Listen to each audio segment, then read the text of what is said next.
Boa tarde, galera. Bom dia, boa noite, boa madrugada. E aí, pessoal? Pessoal do concurso, pessoal do LAC. Satisfação muito grande estar aqui gravando com vocês. Pessoal do LAC Cursos. Sou aqui do Rio de Janeiro, diretamente do Rio de Janeiro. Continuando o curso de História do Brasil.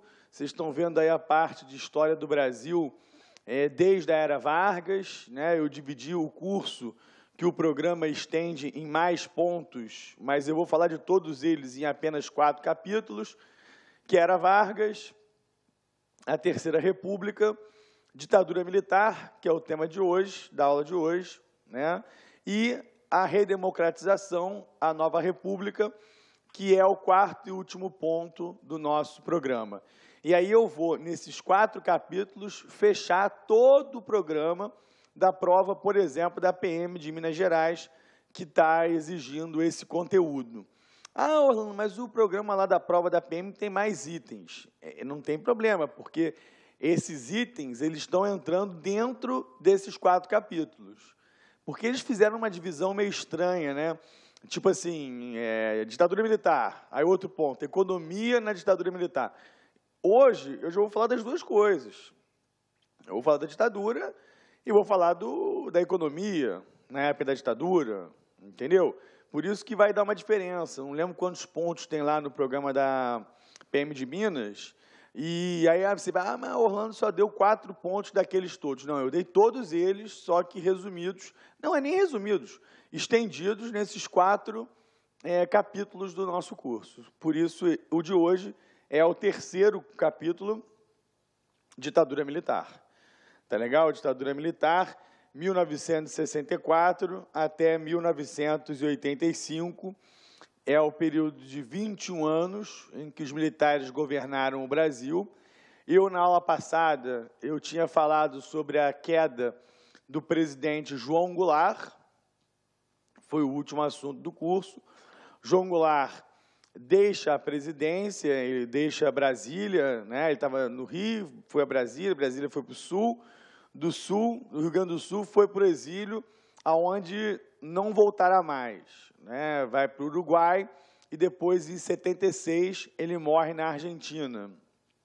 Inclusive, recentemente, a Comissão Nacional da Verdade, que eu vou até falar na aula de hoje, investigou o caso do Jango e não teve provas de que ele foi assassinado, né? Ou seja, o assassinato acabou sendo afastado porque houve esse boato de que o Jango poderia ter sido envenenado, mas a autópsia não pôde provar se isso foi verdade ou não. Então, fica um mistério ainda no ar.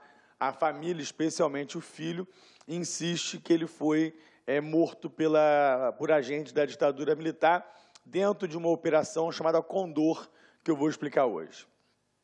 Tá certo? Então, só para contar o destino do presidente deposto.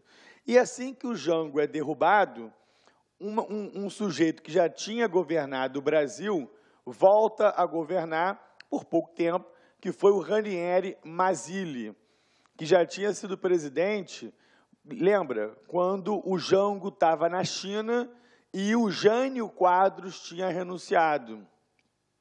O Jânio tinha renunciado e o Jango estava em viagem oficial à China, voltando para o Brasil, e os militares disseram que ele não tomaria posse. Neste pequeno interregno, neste pequeno intervalo, Ranieri Mazzilli assumiu o posto, né, que não é esse, né, o Mazzilli era civil. Esse aqui é o general Olímpio Mourão Filho, que foi quem colocou as tropas nas ruas, desceu de Juiz de Fora para o Rio de Janeiro com os tanques, né, com os blindados e tudo mais, para garantir o golpe militar daquela madrugada do dia 1º de abril. Os militares comemoram o aniversário do golpe no dia 31 de março, porque não é uma data das mais simpáticas comemorar o golpe militar no dia da mentira, né? Então, 31 de março a data oficial, mas a verdade é que na madrugada que a coisa estava acontecendo e já era o dia da mentira, já era 1º de abril. Então, esse aqui é o general que precipitou o golpe, general Olímpio Mourão Filho. E eu digo precipitou o golpe, e isso é até importante eu citar, porque não era o timing do golpe, né? Existia um time, existia um tempo para o golpe. O golpe estava amadurecendo.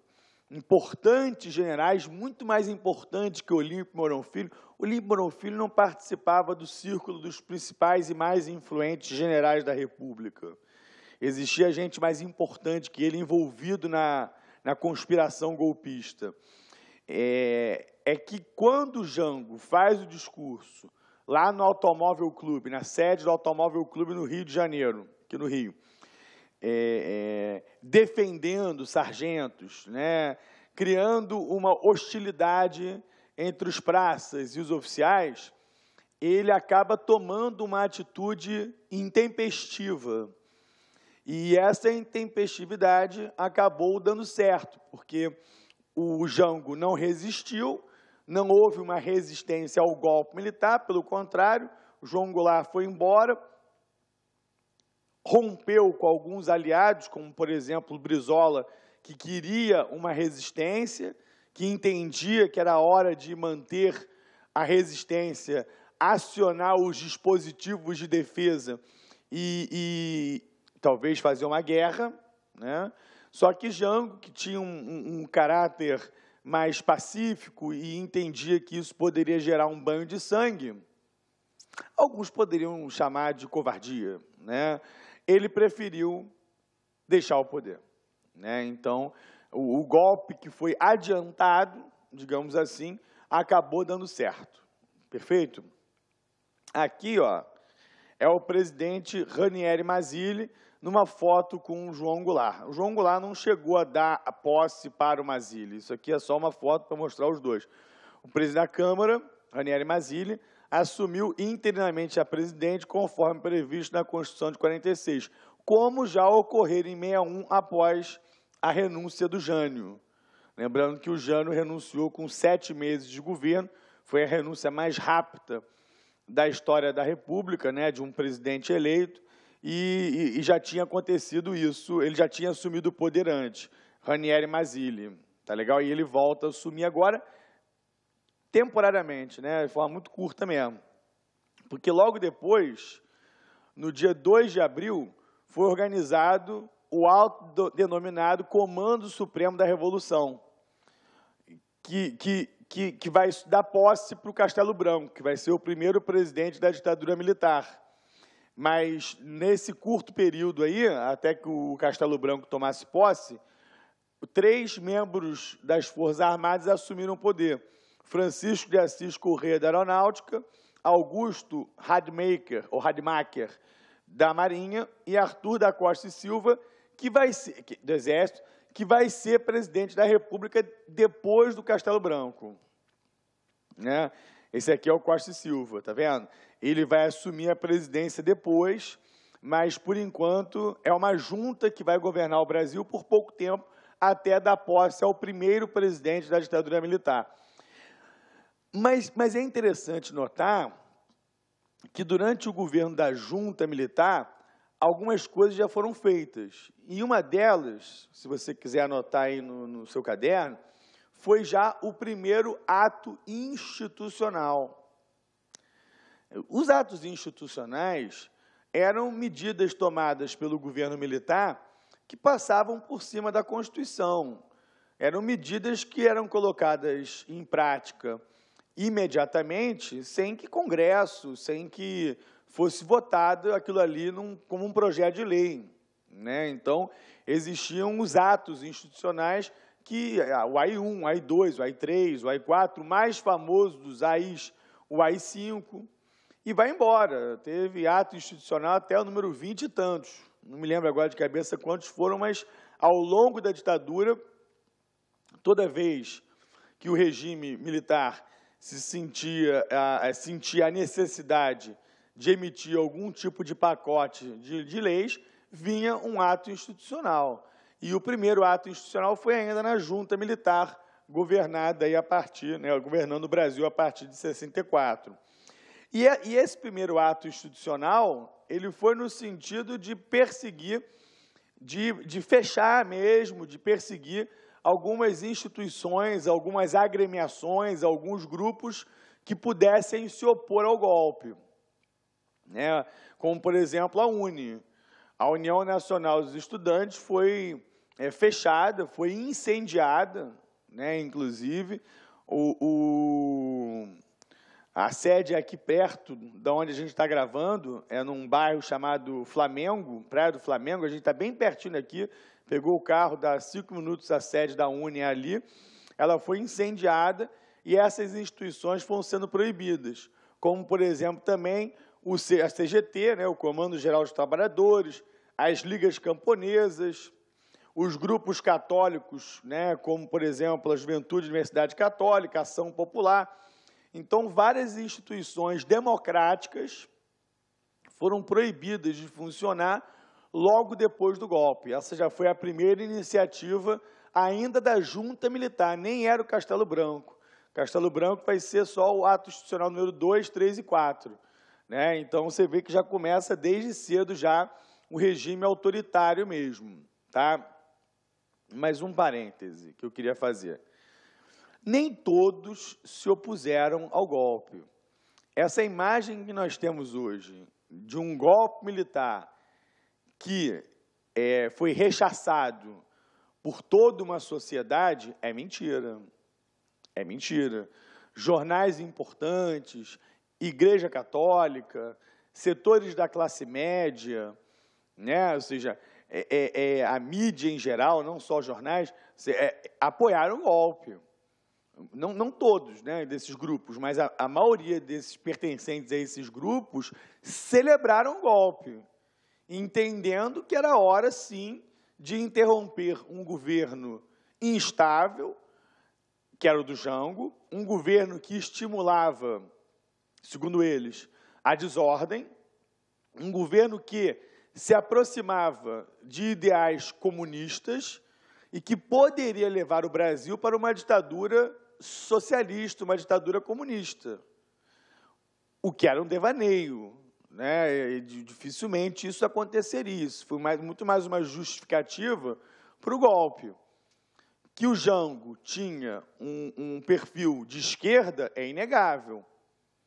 Tanto é que as propostas de reforma agrária, de tabelamento dos aluguéis, né, a chamada reforma urbana, existia uma série de questões aí que incomodavam as classes médias e a elite brasileira. Mas daí a dizer que estava a caminho um regime autoritário de esquerda, alto lá. Isso não há a menor justificativa para isso. Né? Jango foi eleito vice-presidente da República e acredito eu que certamente cumpriria o mandato até o final e haveria eleições normalmente em 65.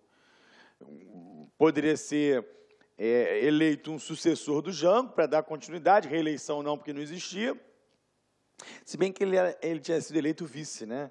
Ele poderia ser candidato, sim, à presidência, porque ele não foi candidato a presidente, ele foi eleito vice, ele poderia até disputar o cargo. Mas um golpe de esquerda, eu acredito que é muito mais uma justificativa de quem deu o golpe para legitimar o que foi feito. Né? Bom, deixa eu passar aqui. A junta baixou um ato institucional, que foi o primeiro, uma invenção no governo militar que não estava prevista na Constituição de 46, que até então, a Constituição que está em vigor é a Constituição de 46. Vai ser feita uma nova Constituição, que é a Constituição de 67. Mas a Constituição que ainda está em vigor é a de 46, aquela que foi criada no governo Dutra. Nem possuía fundamentação jurídica. Seu objetivo era justificar os atos de exceção. Isso é outra coisa que você pode sublinhar aí no seu caderno, né, no seu material, atos de exceção, né, porque nós estamos entrando num período que é um regime de exceção, onde as coisas não vêm pela legalidade, né, elas vêm de uma forma autoritária, é um regime de exceção. Então, olha só, primeiras medidas do ato institucional número 1, fechamento de instituições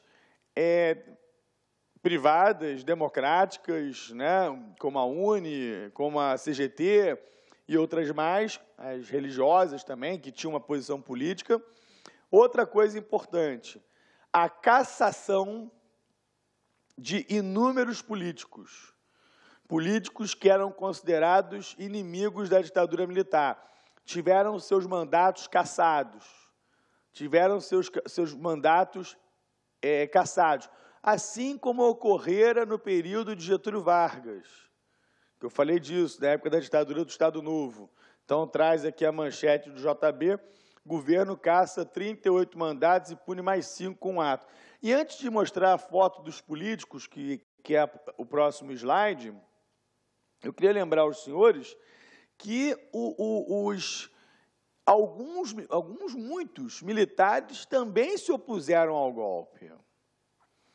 Isso é uma coisa interessante, muita gente não enfatiza isso, mas o golpe militar, ele foi um golpe civil-militar contra civis e militares. Porque eu disse aí que a igreja apoiou, jornais apoiaram, classe média, empresários apoiaram, ou seja, civis apoiaram. É um golpe que tem o apoio civil. Ao mesmo tempo que muitos militares se opuseram, como o general Peri Bevilacqua, que talvez tenha sido um dos casos mais icônicos, um dos casos mais emblemáticos de um militar de alta patente que se opôs ao golpe. E não foi coincidência que vários militares, nesse ano de 64, morreram também, em acidentes de tiro, em doenças, né, misteriosas. Há quem levante esses números e pontue que dezenas de militares morreram de forma misteriosa, surpreendente, e que, coincidentemente, eram militares que não apoiaram a queda do Jango. Perfeito? Então, esse é um detalhe bastante interessante. Agora, vários políticos, né, tradicionais foram cassados. Eu trouxe aqui a foto de alguns. Leonel Brizola, né, que era o governador do Rio Grande do Sul, o Miguel Arraes, lá de Pernambuco, o presidente, naturalmente, o João Goulart, foi cassado, Luiz Carlos Prestes, né, quem mais está aqui que eu não citei?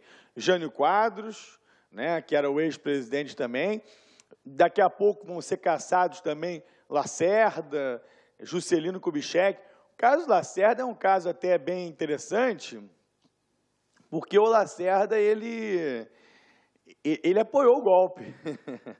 O Carlos Lacerda, que foi o governador da Guanabara, ele apoiou o golpe imaginando, como muitos imaginaram,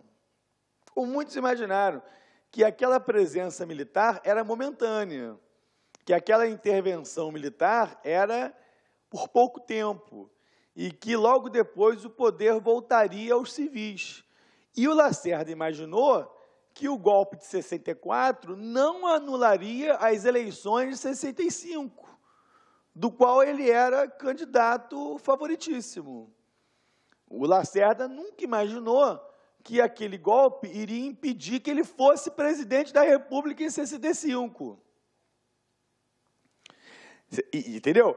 Quando ele percebe que a ditadura veio, que não era para ficar um ano, que não era para, né, evitar um golpe comunista do Jango, mas que era para ficar, ele se opõe, e aí também vai ser cassado. E vai morrer misteriosamente também, né? O Carlos Lacerda parte também dessas historinhas aí. E uma outra coisa que eu não abordei, né, e o momento de abordar é agora mesmo, é que o golpe de 64 teve o apoio explícito dos Estados Unidos. Os Estados Unidos deram total apoio, porque havia um trauma no continente chamado Cuba. Cuba tinha feito uma revolução comunista em 59, no dia 1º de janeiro de 59, de 58 para 59, 1º de janeiro de 59. E os americanos temiam um golpe. Então, a participação americana foi total, foi total. Se não tem um slide aqui dizendo isso, e de repente eu esqueci de colocar no slide, vale a pena você anotar. Inclusive, havia uma operação chamada Brother Sun. Brother de irmão, né? Sam, do tio Sam. S-A-M. Operação Brother Sun, que foi uma operação de apoio logístico ao golpe.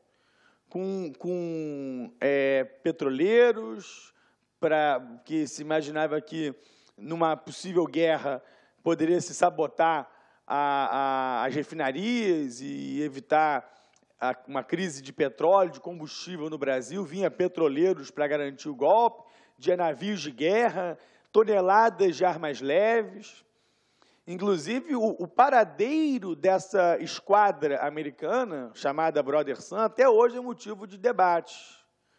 Há quem diga que se viu a esquadra americana na Baía de Guanabara. Outros dizem que isso não aconteceu, que eles estavam a caminho ainda e que não chegaram a entrar em cena porque não foi necessário, porque o Jango entregou os pontos, porque Jango deixou a presidência, abandonou a presidência, digamos assim. Sofreu o golpe, né? Mas preferiu não resistir como o Brizola queria. A Operação Brother Sun era caso o Brizola resistisse e houvesse uma guerra, os americanos estariam prontos para esse conflito, ajudando os militares brasileiros. Cara, isso tem tudo gravado, isso tem tudo em áudio, não tem filmado, mas tem áudio. Você escuta o presidente da época americano, Lyndon Johnson, conversando com os seus assessores, especialmente com o embaixador americano no Brasil, na época, chamado Lincoln Gordon. O Lincoln Gordon convence o Kennedy primeiro, e depois convence o Lyndon Johnson, né, o Kennedy morre nesse intervalo, de que o golpe era necessário. E tem um documentário maravilhoso que você escuta tudo isso. Chama-se... Esqueci o nome. Como é que é o nome do documentário? O Dia que Durou 21 Anos. O Dia que Durou 21 Anos. Sensacional, imperdível. É um dos melhores documentários sobre o golpe militar no Brasil e a participação americana. E aí mostra como esse Lincoln Gordon foi o cara que convenceu a elite política americana, os presidentes americanos, de que se não houvesse golpe, se não houvesse o golpe militar, o Brasil caminharia para uma ditadura comunista. E os presidentes americanos estavam céticos no início em relação a isso, mas foram convencidos pelo Lincoln Gordon a apoiar o golpe. Vale a pena assistir O Dia que Durou 21 Anos. Para mim, um dos melhores documentários sobre a ditadura militar brasileira. Tá?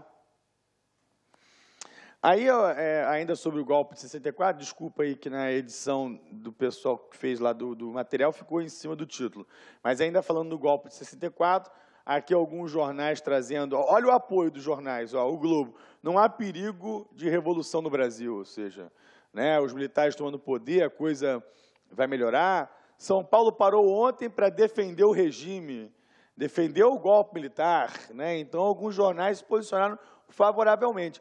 Curiosamente, grande parte desses que apoiaram vão para o outro lado do balcão e vão passar a criticar daqui a pouco, porque vão perceber, como o Lacerda, que não era uma intervenção rápida, né, imediata, como tinha acontecido no Brasil antes, como tinha ocorrido anteriormente no Brasil, diversas intervenções militares pontuais.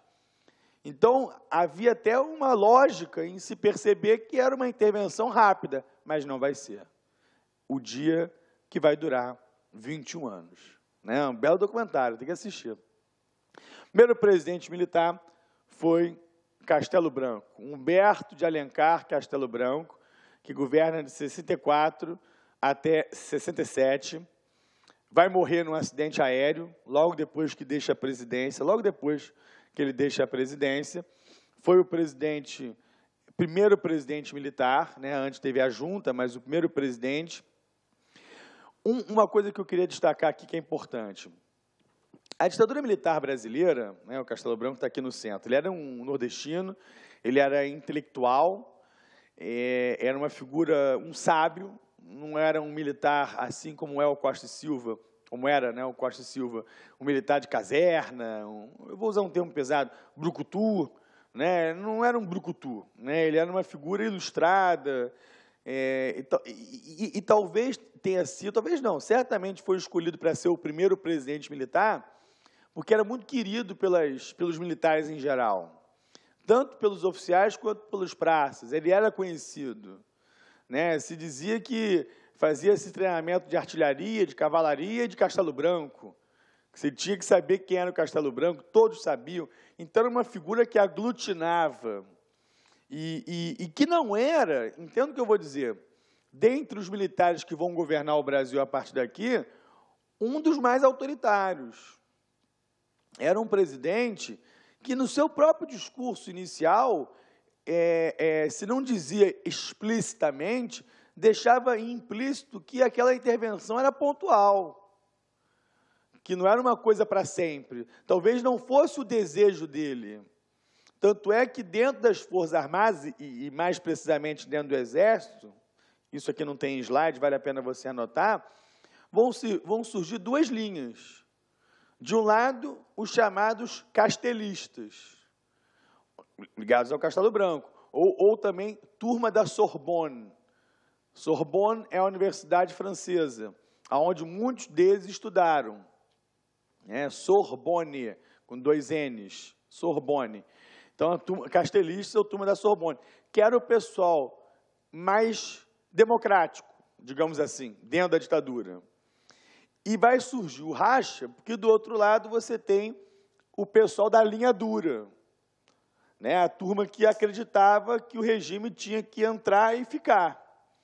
E que o Costa e Silva, o Médici, são figuras que eram expoentes desse grupo. Então, havia uma divisão entre eles. Por isso que até há a suspeita, hoje eu estou o rei das mensagens subliminares, há até a suspeita de que o acidente aéreo que matou o Castelo Branco logo depois que ele deixa a presidência, teria sido de propósito. Há quem diga, né? Isso aí não é provado. Mas o que o Castelo Branco fez, né? Por exemplo, criou-se o SNI, que é o Serviço Nacional de Informação, ou de Informações. A nossa CIA, né? O Serviço de Inteligência Nacional.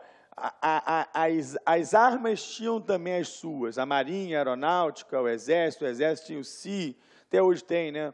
Centro de Informações do Exército, a Marinha CENIMAR, a Aeronáutica CISA, mas nacionalmente o SNI.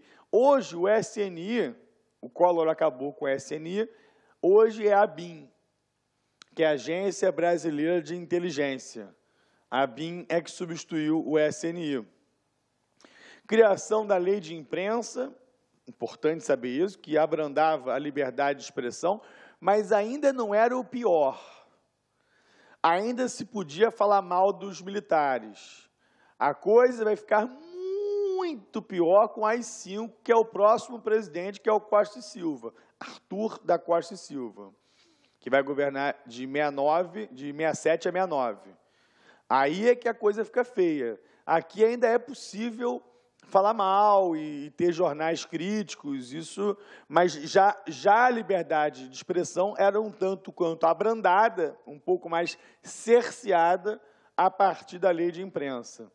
Além disso, a Lei de Segurança Nacional, que é a lei justamente que dizia o que colocava em risco interesses nacionais poderia ser alvo de ação dos militares.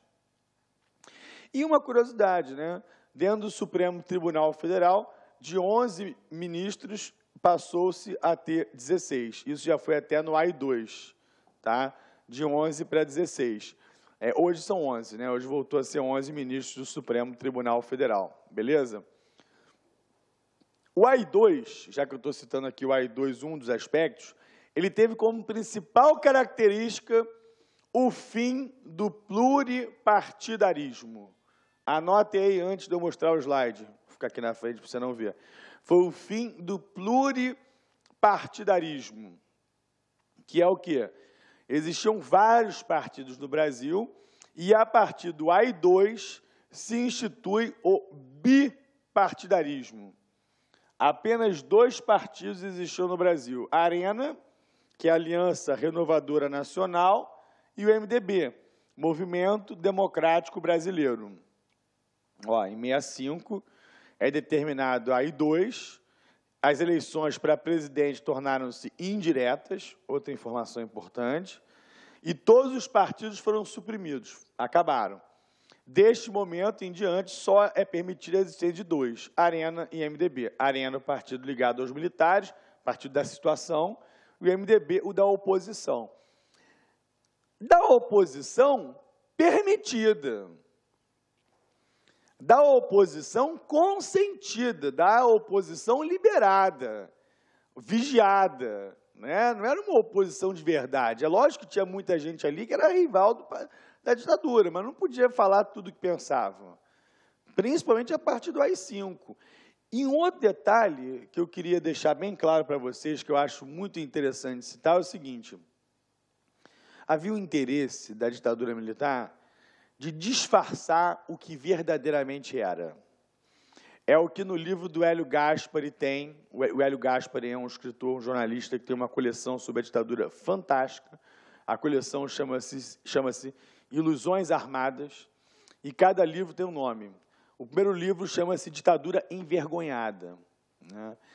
E isso por quê? Porque algumas instituições democráticas são mantidas. Qual ditadura que você conhece que mantém um Congresso? Que tem partido político? Que tem eleições, aqui ainda havia eleições para governador, para prefeito? Ditadura normalmente é ditadura, fecha tudo, proíbe partido, ou mantém um partido único. Não tem a Alemanha nazista, Itália fascista, União Soviética comunista. A ditadura militar brasileira, ela mantinha um certo disfarce. E essas instituições democráticas foram mantidas. E é verdade que, em vários momentos, o Congresso Nacional vai ser fechado. Mas, na maior parte do tempo, ele vai ficar aberto. E isso dá uma boa imagem até mesmo para fora, né? Uma imagem internacional melhor do que se fechasse o Congresso. Então, isso é uma característica interessante. Daí o livro do Hélio Gaspari, Hélio sem H, Hélio Gaspari, se você quiser achar essa coleção, vale a pena, de mostrar que era uma ditadura envergonhada. O segundo livro é a ditadura escancarada. Aí é quando ela escancara, que é a partir do AI-5. Que aí a ditadura parte para a porrada mesmo. Aí acabou os frufruzinhos, né? Os frufruzinhos. A coisa vai mesmo para o enfrentamento com a sociedade e começa a guerrilha e o pau come, são os chamados anos de chumbo, que nós veremos hoje, claro. Beleza? Olha aí. Nas eleições estaduais de 65, o governo militar é pego de surpresa. A oposição venceu as eleições em estados populosos, como, por exemplo, a Guanabara, né, que está populoso, a Guanabara, né, como a Guanabara, mais tarde incorporada ao Rio. Um exemplo disso foi o governador Negrão de Lima, que era do MDB e foi eleito governador da Guanabara. Depois vocês sabem que Guanabara e Rio de Janeiro vão se fundir num estado só, é o estado do Rio. Mas, na época, a Guanabara era o Rio de Janeiro, Distrito Federal, né? E aí o Negrão de Lima era da oposição. E isso vai incomodar a ditadura, né? Tanto é que no ato institucional número 3, ainda no governo Castelo Branco, fica decidido que os governadores vão ser, e os vices, né, vão ser eleitos indiretamente, né? Ou seja, a partir daqui acabou esse papo de eleição para governador de forma direta. Isso já faz parte do AI-3, né? Faz parte também do AI-3, que prefeitos das capitais seriam indicados pelos governadores, com aprovação das assembleias legislativas, e a eleição presidencial em 3 de outubro e para o Congresso 15 de novembro. Então, o AI-3 traz essas características. Eu acho importante para essa prova da PM de Minas você ter esses atos institucionais na cabeça, né? Você saber quando é que o que cada ato institucional dizia. É bom você guardar isso. Pelo menos até o AI-5, né? Ou até o AI-5, certamente. Mais do que isso é besteira, não se cobra. Mas até o AI-5 é interessante saber. Vai cair uma questão sobre isso. Tá legal? E tem um detalhe, só é importante citar isso. Nem todas as cidades do Brasil, os prefeitos eram indicados. A ditadura vai definir áreas que são mais estratégicas do que outras. cidades que não representavam um grande perigo para o país como um todo, né, ou para o regime militar, para a ditadura militar, o prefeito era eleito pelo povo. Mas em cidades como Rio de Janeiro, né, São Paulo, até menores, Niterói, até minha cidade lá, Petrópolis, o prefeito foi indicado pelos militares, né? E aí, galera, vem o AI-4, o Ato Institucional número 4, que basicamente institui uma nova Constituição, que é a Constituição de 67, né, a Constituição de 67, que substitui a de 46. Ou seja, o AI-4 formaliza todos os atos institucionais anteriores e enterra com o que restava de democrático no Brasil, que era a Constituição de 46. Então, o AI-4 define a nova Constituição, a de 67. Beleza? Só um parênteses aqui rápido. Houve uma mega reforma na Constituição de 67 em 69. E há quem diga, existem professores, colegas meus de direito constitucional, que argumentam que 69 foi uma nova Constituição. Isso não é unanimidade. Há uma discordância em relação a isso. Alguns entendem que 69 não chegou a ser uma nova Constituição, né, que foi uma reforma da Constituição de 67. E uma outra questão também que traz alguma polêmica é se a Constituição de 67 foi promulgada ou foi outorgada. Promulgada é votada, outorgada é imposta. Por mais que o Congresso, na época, estivesse aberto, ele não opinou. Portanto, a Constituição de 67 foi outorgada, ela foi imposta. E você pode, de certa maneira, encontrar alguma polêmica em cima disso também, alguns autores dizendo que foi promulgada, outros que foram outorgadas, mas a maioria entende que ela foi outorgada, ela foi imposta pelos militares, né? Você pode dar uma lida sobre isso aí também, procurando na internet textos sobre o tema, tá? Deixa eu apagar aqui, e está aqui a Constituição, olha, de 67, ó, daqui o dado, substituindo a de 64. Bom, do ponto de vista político, o governo Castelo Branco foi curto, né? 64 a 67, não tem tantas coisas para eu falar. Mas do ponto de vista econômico, esse aqui era o ministro da Fazenda, Otávio Gouveia de Bulhões, né? Eu acho que nomes, né, não sei se são importantes, mas eu vou citá-los os mais importantes. Ele era o ministro da Fazenda, que é o da Economia, e em 66 foi criado o FGTS e o INPS. Novidades, né? Novidades dentro da política trabalhista brasileira, né? Garantias ao trabalhador, o fundo de garantia.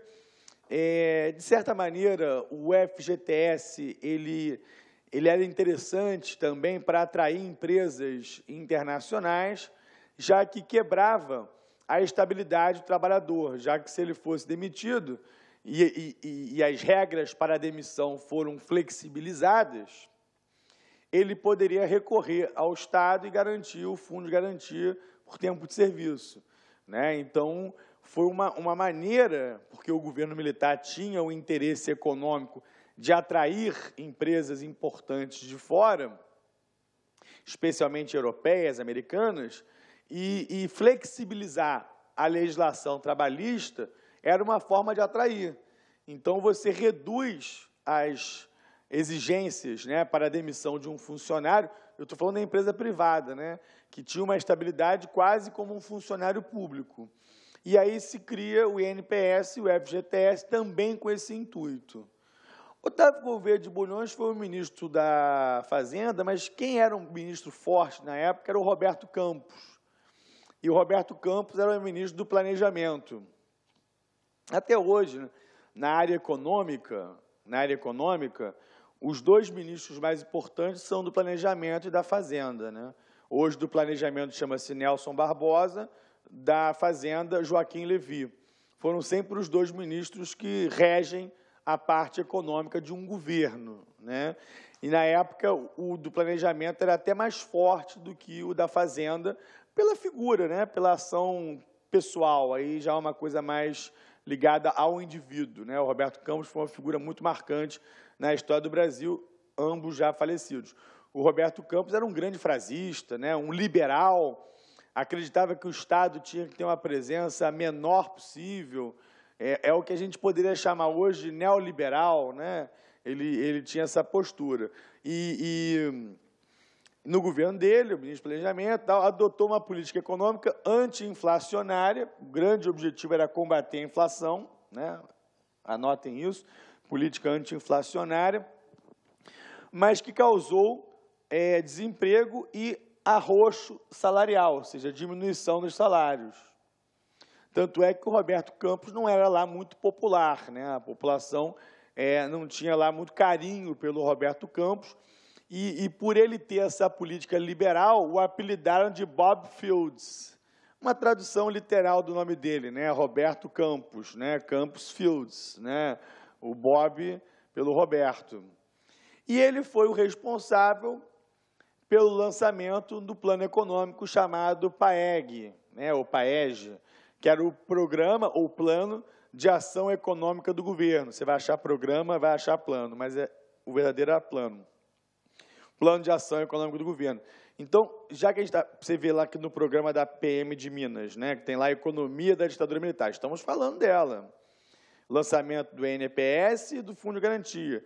E, além disso, o plano de ação econômica do governo, que previa principalmente combater a inflação, recuperar a economia, né, o ritmo de crescimento econômico do Brasil, né, e, além disso, melhorar a imagem do Brasil lá fora para atrair o quê?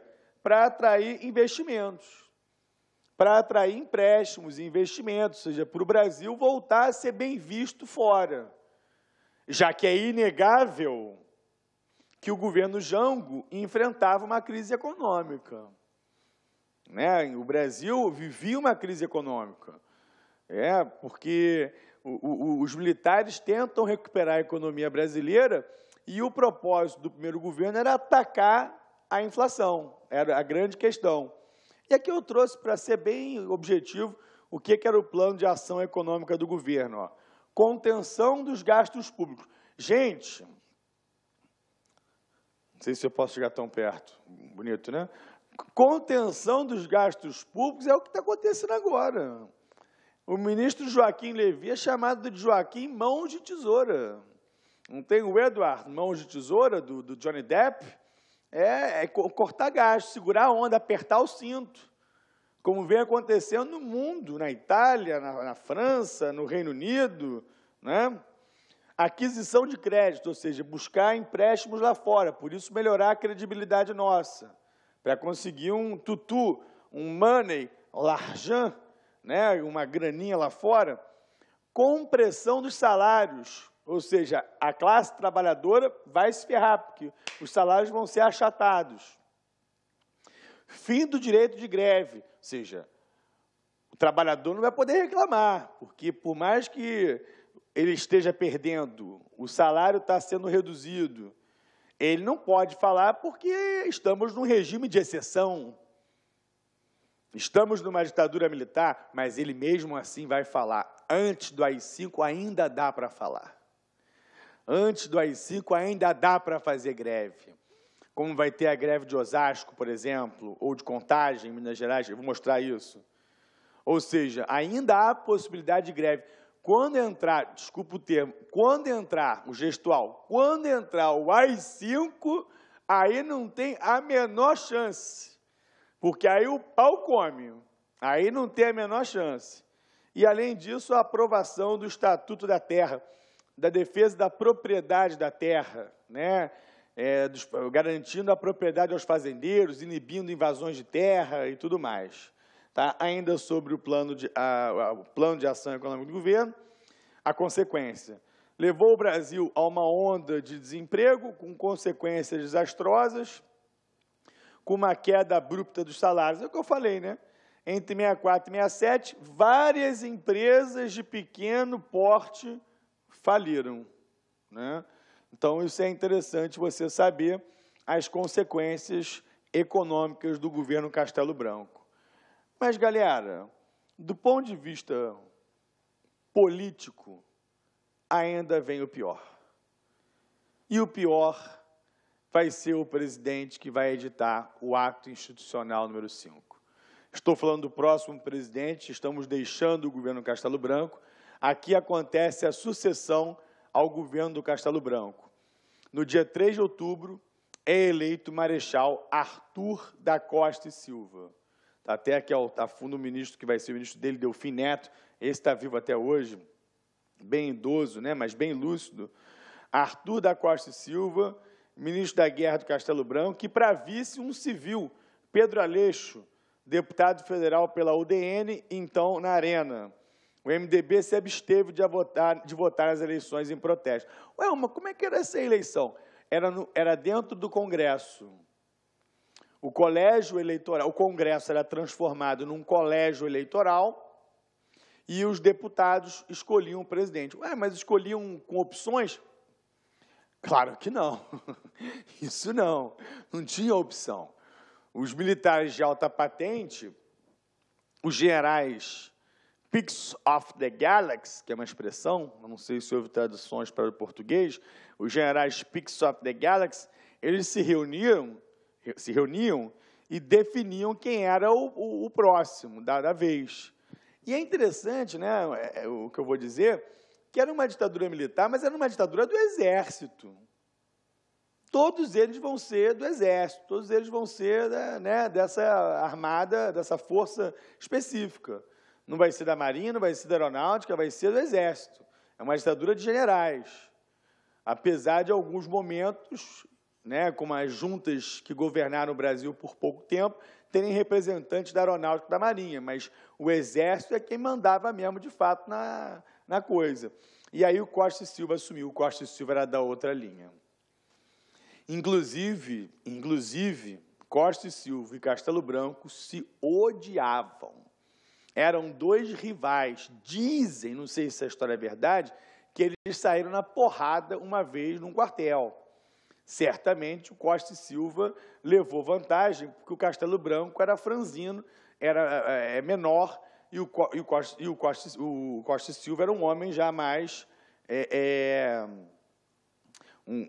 maior, né? Era uma figura mais, uma presença física, né? Teria batido no Castelo Branco. Não sei se a história é verdade. Rola essas histórias de bastidores, né? O fato é que Costa e Silva assume, começa o governo Costa e Silva e a ditadura se torna escancarada. O livro do Hélio Gaspari. Mas vai se tornar escancarada mesmo no dia 13 de dezembro de 68, que é o dia que vai ser criado o ato institucional número 5, que eu vou mostrar as características, mas dentre elas há a suspensão do habeas corpus, que é quando a ditadura militar proíbe, né, suspende o habeas corpus, ou seja, um princípio da democracia total. Aí vira uma ditadura para valer mesmo. Mas isso não aconteceu ainda na nossa aula aqui. Vou explicar com calma. Costa e Silva durou de 67 a 69, se caracterizou pelo avanço do processo de institucionalização da ditadura, né, de acirramento do regime autoritário. O que era um regime militar difuso transformou-se numa ditadura, o que eliminou o que restava das liberdades públicas e democráticas. Ele assumiu em 67, mas eu destacaria para os senhores, para os meus amigos que estão assistindo a aula, um abraço, inclusive, àqueles que estão escrevendo para mim, o ano de 68, porque 68 o mundo virou de cabeça para baixo, ou como diriam os amigos paulistas, de ponta cabeça. 68 foi o ano da loucura, foi o ano, no mundo inteiro, foi o ano em que os que eram contra a guerra do Vietnã foram às ruas protestar contra o governo americano. É quando o movimento hippie ganha força, o Woodstock vai ser em 69. É quando acontece a Primavera de Praga, a resistência dos tchecos à União Soviética. Os estudantes vão às ruas para evitar que os tanques soviéticos tomassem a Tchecoslováquia, que era o país da época, Primavera de Praga. É quando, na França, os estudantes vão às ruas contra a ditadura do general Charles de Gaulle. E frases de efeito, e livros são lançados. Desculpa o termo, é o ano da porra louquice.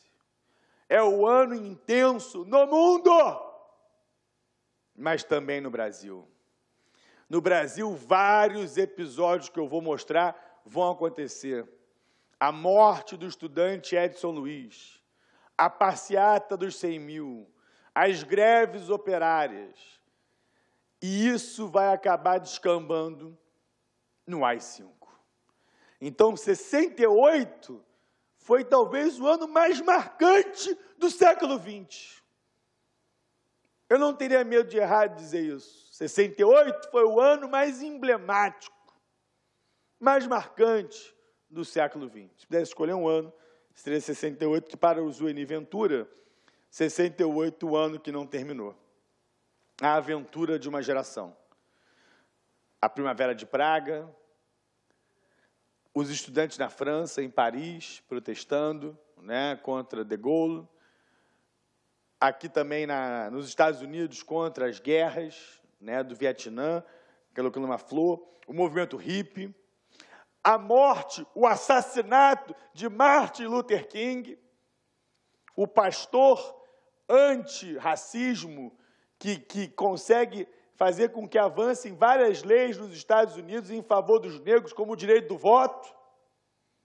Matam Luther King em 64, é a Olimpíada do México de 68, que os atletas Tom Smith e John Carlos fazem o movimento Panteras Negras, Black Power, poder aos negros, época da luta racial nos Estados Unidos, do apartheid americano, essa cena histórica, Olimpíada da Cidade do México de 68, Tom Smith e John Carlos, foram banidos do esporte pelos Estados Unidos, foram banidos em castigo pelo gesto político que não deveriam ter feito. O ano era um ano porrada, era um ano porrada. E antes de chegar ao Brasil, queria só mostrar que, politicamente, alguns também se mobilizavam. E formou-se uma junta, uma frente, um grupo, totalmente sui generis, a chamada Frente Ampla. Está saindo aqui do vídeo? Eu estou aqui ainda, hein? A Frente Ampla, que era um grupo formado por 3 políticos que não eram exatamente amicíssimos, mas que perceberam que o golpe veio para ficar. Principalmente quando Castelo Branco sai e assume Costa e Silva. Já estamos em 67, 69. Juscelino Kubitschek, Carlos Lacerda e João Goulart. Isso foi feito do exílio, né? Porque o Jango já está fora, Juscelino também. Forma-se a Frente Ampla, que era um grupo, tá aqui, ó, um grupo de políticos reunidos pelos 3 que eu citei, criados a partir de 66. Em 68, que é o ano da porrada, a Frente Ampla é dissolvida. Está aqui, ó. Em abril de 68, a Frente Ampla foi proibida. Posteriormente, depois da edição do AI-5, Lacerda teve os direitos políticos cassados, que eu falei, por 10 anos, em 31 de dezembro de 68. Ou seja, aquele que apoiou se deu mal também, né? Ao JB, governo proíbe frente, que é a Frente Ampla, e ameaça cassados. E vai caçar o Lacerda, né? Os outros 2 já estavam caçados, o Jango e o Juscelino, os 2 ex-presidentes da República. 68 começava assim, no Brasil. 68 começava com a proibição da Frente Ampla, mas o pior ainda estava por vir. No início do ano, morre um estudante de 16 anos, Edson Luiz. Um marco. Edson Luiz de Lima Souto. Morreu quando a polícia militar invade o restaurante da Uni, chamado de Calabouço. Ficava próximo, quem conhece o Rio, ao aeroporto Santos Dumont. Chamado de Calabouço, ficava num subterrâneo que dizem que era ali que os escravos ficavam quando chegavam da viagem da África. Havia um almoço, uma reunião de estudantes de uma instituição que já era proibida, e a polícia entra para reprimir e mata o garoto Edson Luiz. O corpo é velado na Candelária. Uma multidão se comove. A sociedade começa a perceber o que era a ditadura.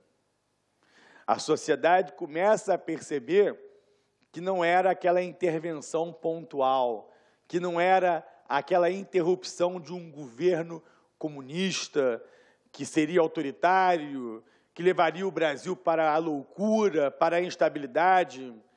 A sociedade que apoiara o golpe começa a despertar para o contrário. E aí episódios em 68 acontecem. Atentado à bomba destrói a entrada do jornal Estado de São Paulo. Bomba explode na Bolsa de Valores de São Paulo. 1.700 operários param a siderúrgica belgo-mineira. Isso em Contagem, Minas Gerais. Greve de Osasco, participação de trabalhadores e estudantes. Então, você vê que o pessoal começou a se agitar. Ainda era possível. Eu estou falando do ano de 68, que vai acabar quando? Ou não vai acabar nunca, como diria Zueni Ventura. 13 de dezembro de 68. Eu vou chegar no AI-5. A passeata dos 100 mil. 100 mil pessoas se reúnem no Rio de Janeiro para uma mega passeata contra a ditadura militar, organizada pelo movimento estudantil, tendo como figura uma das lideranças, Vladimir Palmeira, podemos dizer assim, o Lindbergh da época, né, para as nossas gerações mais recentes, cara pintada. O pessoal se reuniu, artistas participaram, Caetano, Gilberto Gil, né, Chico Buarque. Então, a sociedade começava a gritar: abaixo a ditadura, abaixo a repressão. Cada vez mais o regime estava encurralado. Se sentia assim. Cada vez mais a ditadura percebia que não tinha mais o apoio das classes médias. Pelo menos pela simpatia. Pode ter até o apoio, e vai ter, pela repressão, porque a ditadura vai começar a aumentar o tom.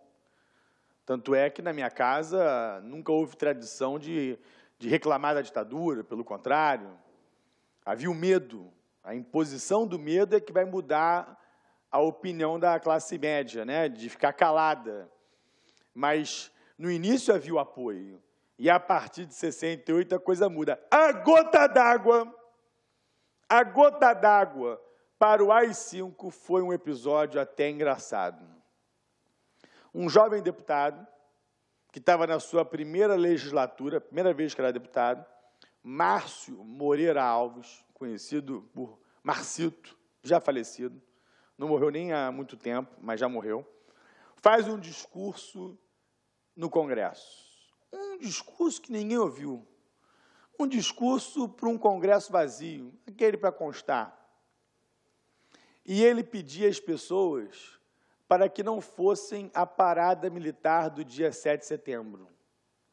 Ele pedia às pessoas que boicotassem a parada militar de 7 de setembro. E mais, e aí é que é o pior, ele pedia às moças, às meninas, às noivas, às namoradas, às mulheres dos militares, que os boicotassem sexualmente. Aí não. Aí não. Aí não. Você não quer ir na parada militar? Ok, agora vai deixar de... Né? Pelo amor de Deus, isso não! Os militares se ofenderam. Os militares se ofenderam, os militares descobriram o discurso, por mais que ninguém tivesse ouvido, fica em ata, e os militares pedem a cassação do deputado Márcio Moreira Alves, que era do MDB, que tinha pedido ao povo que não participasse dos desfiles de 7 de setembro e para que as moças ardentes de liberdade se recusassem a sair com oficiais. Aí não. Aí não. A ditadura exige a cassação de Márcio Moreira Alves. Ele tem que perder o mandato. E como a ditadura quis usar um caminho democrático para evitar mais críticas num ano translocado, a ditadura podia caçar como caçou Juscelino, Jango, Brizola, Miguel Arraes, Prestes, poderia. Mas a ditadura resolveu fazer o caminho que para ela seria fácil, exigir que o Congresso o fizesse, que o Congresso se reunisse e caçasse ele. O Congresso se reúne. Votação secreta. E o mandato de Márcio Moreira Alves é mantido. O Congresso peitou a ditadura. No dia seguinte, é editado o ato institucional número 5. Ou seja, o estopim foi justamente o momento, no dia 12 de dezembro, que a Câmara recusou, por uma diferença de 75 votos, o pedido de licença para caçar o deputado, para processar o deputado. No dia seguinte, 13 de dezembro, é instituído o ato institucional número 5. A verdadeira ditadura vai começar. Essa aqui é a reunião do AI-5. Aconteceu aqui no Rio, né? Que não era a capital, mas era Brasília, mas que os militares ficavam mais aqui no Rio do que em qualquer outro lugar. Essa reunião foi no Palácio das Laranjeiras. Acontece a reunião, quase todos votam a favor do AI-5, menos um. O vice-presidente da República, Pedro Aleixo, civil, é o único que tem a coragem de dizer não a um ato tão pesado, que eu vou mostrar a vocês os detalhes, que previa confisco, previa prisões, cassações, etc. e tal. Foi o único que disse não. Pedro Aleixo, vice-presidente da República. Daqui a pouco, o presidente Costa e Silva sofre um derrame. Fica com o corpo paralisado. Não consegue mais governar. Vai ser afastado e vai morrer logo depois. Te pergunto, Pedro Aleixo assume? Claro que não! Claro que não! Óbvio que não. Primeiro, porque era civil. E segundo, porque teve a coragem de dizer não ao quê? Ao AI-5. E aqui está o AI-5. Editado o AI-5. Está até aqui no jornal da época. Congresso em recesso. É fechado o Congresso. Vou mostrar depois as coisas aqui. Então, já está aqui, né? Olá, meus amigos! Olá, minhas amigas! Está gostando da aula do professor Orlando? Quer continuar assistindo essa videoaula e muito mais? Convido você a acessar o nosso site, lacconcurso.com.br, que lá você vai encontrar o módulo do professor Orlando completo. História do Brasil com o professor Orlando. Sabe, o site Lá Concursos é o melhor custo-benefício da internet. Olha só, esse curso do professor Orlando, 60 dias de acesso por apenas R$60, ou seja, R$1 por dia. Você vai continuar assistindo essa videoaula e muito mais. Então, meus amigos, minhas amigas, espero você. Forte abraço. Tchau, tchau.